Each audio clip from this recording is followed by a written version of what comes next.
Okay, it is 5 o'clock. We will call this meeting to order. Chris, will you call the roll? Sure. Carmen Cordova, Here. Christopher Williams, Here. Chanel Combs, Here. J. Caddy, present. Dan Bell, Here. and Johnny Montiel. Here. Okay, we have a quorum. Thank you for that. Item 3 is approval of the minutes of the January 16, 2025 meeting. They were in your packet for review.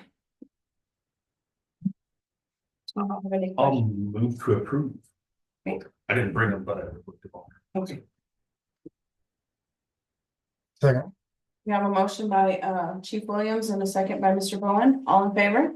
Aye. Same. Any opposed? So we have one abstention. Motion carries. Item 4, report updates from the Public Safety Department. Item A is emergency management. Johnny, you will provide our update. Yes, thank you. I'm filling in for Antoinette. She sends her apologies. She's feeling under the weather today. So we got a couple of topics that we're going to cover over emergency management and what we have seen.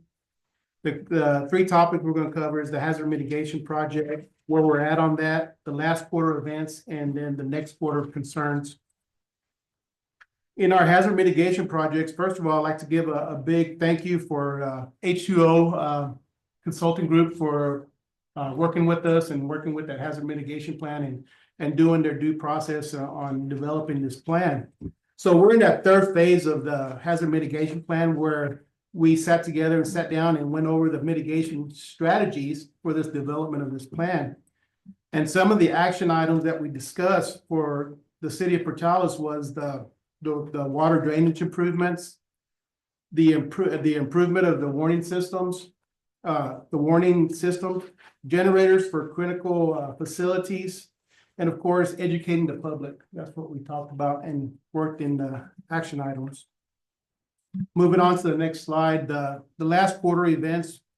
What we looked at, we had a lot of incidents with the weather. We had an incident with heavy fog, high winds, and power outages, and we had some fire events through that last quarter. So busy for everybody, but the heavy fogs, the high winds, and the power outages were some troublesome. And again, kudos to the utility companies for doing their protocols and the process that they use to making sure that the electricity gets shut down whenever we have those high wind events. So they did an outstanding job. Go into the next quarter and concerns.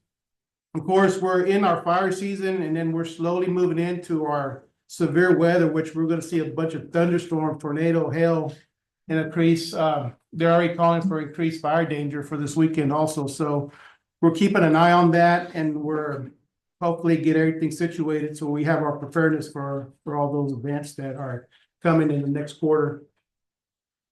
So that's it for emergency management. We'll go ahead and roll over to risk management. Antoinette wanted to talk about tort claims, city claims, and workman's comp. So we'll go ahead and move over to the next slide. In the tort claims, she talks about 2 public tort claims in the first quarter of 25, and there's 3 potential claims that being addressed outside of the insurance. We'll go to the city claims. In the city claims, there are 2 claims in the first quarter of 2025 and 1 pending claim. And so we'll go ahead and move over to workers' compensation. She has 5 workers' comp claims in the first quarter, 1 notice of injury, not requiring any medical treatment. And that's all I have to report for that. I stand for any questions. Okay, any other comments or questions? Good report, thank you, good information. Thank you. Anything else? Okay, moving on to the next item on the agenda, and my apologies for running in here just a second ago. Thank you. You're welcome. Veronica Cordova for filling in for me until I got here. Item number B, Fire Department, Chief Kathy. Yes, ma'am. Thank you, Madam Chair and Committee. So it's been to many public safety committee meetings that this committee would like things that they can recommend to council or show support to council from the different public safety agencies. So I meant to bring this last meeting, but that was the day I had my surgery, and it would have been quite comical on medications after surgery, but my wife and Christine, the city manager, said no. Despite all the laughs that we would have gotten. But I've come up with 2 items to hopefully get your support to send on to the next stage so that we can address some of the major issues that are facing us as the fire department. Some of our accomplishments really quickly. We've got a lot of grant funding over this fiscal year. We were able to buy 2 Zoll cardiac monitors, just under $120,000. 2 AutoPulse chest compression devices, just under $48,000. The new Type 1 4-wheel drive ambulance, that's an F550, it was $405,000 and change. And then the new Type 1 ambulance that was delivered this month, not March, it was a little over $290,000. That's actually in the parking lot for y'all to look at as you leave. And then we received the firefighter recruitment fund that pays for 100% of 3 new positions, benefits and salary for the first year, 50% the second year, and 25% the third. But we'll talk about some of the struggles with that as we move on to the next slide. So that first slide makes it sound like we've gotten a ton of equipment and we should be doing good. But realistically, NFPA 1900 recommends that apparatus should provide 15 years of frontline service and then be turned over to reserve status. And then fire apparatus that are more than 25 years old should be retired from the apparatus fleet. As it stands, we have 3 apparatus that are over 25 years, 4 or 5 that are over 16 years to 24 years, 5 that are 10 to 15 years, and then 4 units that are 10 years or less. And 3 of those 4 units were mentioned on the previous page. So we still have a huge equipment and apparatus problem that we've talked about virtually every public safety meeting, every council report, that we need a vehicle replacement plan and a way to fund it. So moving on, there's also an issue with the amount that our fire department employees pay for their PERA. In FY26, we'll be paying 21.2% for the employee portion of the fire PERA, which is a lot higher than the general plan, which is a burden on our personnel.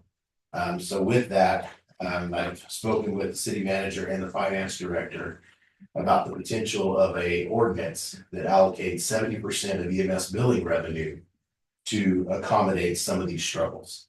My proposal is that 70% of it would come to fund this allocation. The remaining 30 would go back to the general fund, but it would cover the EMS billing annual software fees, 50% of the fire department employee para member contribution. Then it would also fund the annual vehicle replacement plan, to where we can roll over that money and buy the apparatus and the equipment we need so that our community doesn't see a disruption in services due to our aging high mileage fleet. And then, as I said, the excess revenue would be remanded to the general fund. And with that, I would ask if you have any questions or what your opinion is as far as support or not for this to move on in conjunction with the preliminary budget that would go before council at the end of May. Does anybody have any questions or comments? So that's what I was gonna ask you, when you showed your first slide, getting those new vehicles, and then you kind of followed up right with the next one. So when you get those new vehicles at that price, you know, you're looking at it and like, what a price that is. Yep. What does the longevity and how long those last? So then you basically pretty much answered it in the second slide. Yes, ma'am. Okay, so we're still in that. So currently we do not have a vehicle. We have a thing on paper, but not a way to fund it other than grants and capital outlay. And with just using grants and capital outlay, that's what's put us so far behind. One of the things that me and the finance director like about this ordinance is it takes the revenue that we generate as a department and it takes care of the employees generating that revenue through updated safe equipment and helping with their PERA costs. Can I ask where the EMS billing is going to General currently? General fund. So it just goes strictly into general fund, and then you in turn ask for it again. Yeah, So then it where comes now it's through in gonna be- our other fund, but it doesn't, we present 7% of the overall general fund revenue. We make the city as much as property tax, but we don't see a benefit for that revenue. So with the upcoming increase in GRT, it was the opportune time for us to say, well, is this a possibility? Yeah, I think it would be really, really good. I think that'd be something really good as far as too with the vehicles. Because, you know, we did this shiny new vehicle and it's like, wow, and you're thinking, okay, it's gonna last 25 years. But look how long and quickly it goes. So then all of a sudden you are at that point where all of a sudden you have 3 of them, 4 of them that need replacement. And obviously you cannot. Those prices were very expensive.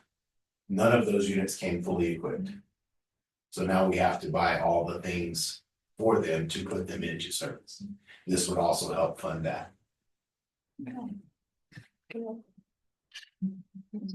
So you're presenting to the Public Safety Committee and then we decide whether, Whether you would support it or a Support it. version of this to go to council. When the finance director asked that it go when we do the preliminary budget to council.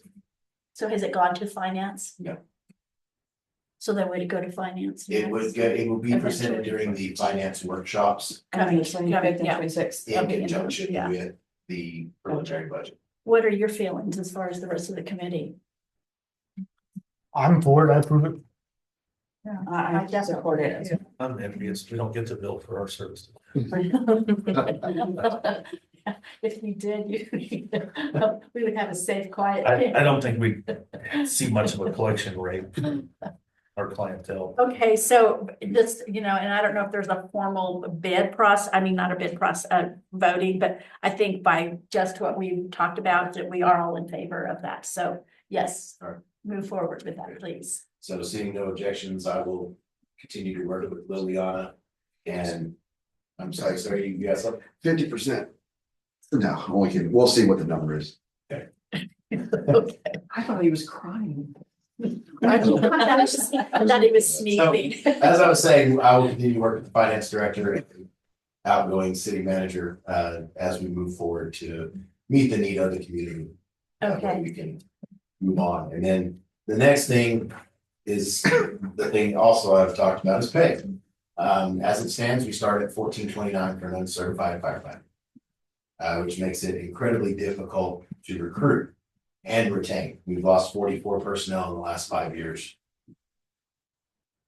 With the majority of people leaving due to increased workload and pay. We got that grant, which was great, that added a position which puts us closer to providing a higher quality service. But at $14.29, I cannot recruit and retain the type of people that we need to staff Station 2 to effectively and safely operate. So as we move on to the next slide, the town of Estancia, I'm not sure if you're familiar with that town, but they're starting uncertified at 1875. They have 178 calls last year, EMS calls, and a population of just under 1,300. So a lot smaller than us and a lot less busy, right? Next slide, Jow, my wife's hometown. Talk all the trash you want, because I do too. They started 1802. They had 403 calls last year and a population just over 2,100. So those are two examples of a lot smaller departments that have a lot lighter workload that pay a lot better than we can start people at this time. Now, moving on to looking at departments that are closer in size and workload. The city of Lovington starts at 1919 for uncertified. They had nearly identical the number of calls for service, and their population is just over 11,000. Next one is the city of Artesia that starts at 1970. And what kills me on this one is the lateral transfers for a firefighter intermediate. That pay range doesn't even show up on our pay scale for that rank in that licensure. And they had about this, well, less calls for service and a population of about 11,500. Going on to the next slide, not only do we fall behind our other public safety brothers and sisters in our city, Walmart starts at 14 to 21 an hour. McDonald's 14.50 to 17 an hour. You can go to Clovis and be a zookeeper at $15.40 to $20.85 an hour. You can be a CDL driver for $22 to $28 an hour, or you can go to the wind farm for $22 to $30 an hour. Last year, the municipal league put out a salary survey for a bunch of different positions, but for a entry-level firefighter, we were the second lowest on their entire survey. Which presents the issues in conjunction with the next slide. The Massachusetts Institute of Technology, MIT, puts out a living wage calculator that breaks it down by county. And so this is for Roosevelt County. It's kind of hard to read. But for a starting person that has no kids, for a living wage, based on their calculations, they say 1928 would be the living wage to where they can have a moderate lifestyle. So with that, I would ask for your support to continue to work with the finance director to go to this pay plan that starts at $19 an hour. And I'll stand for any questions. It's something that's definitely needed. It's something that we definitely need to do. All throughout the city. Right, exactly. And you have been working with the finance. And this is not Director. something that's, neither of these are set in stone. Basically, I'm asking for your support to continue working towards the goals of improving these areas Okay. with these as my recommendation. Tomorrow starts we're doing personnel budget starting tomorrow. So we did budgets all week for the departments. Tomorrow we look at personnel budget, so. It is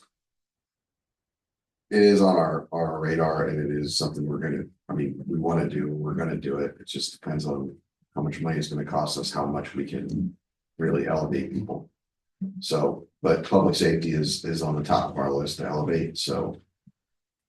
Other people will hopefully get elevated in the city, just maybe not as much. So out of our budget, just for clarification, just to say it out loud, out of our budget, what percentage of our budget goes to salaries?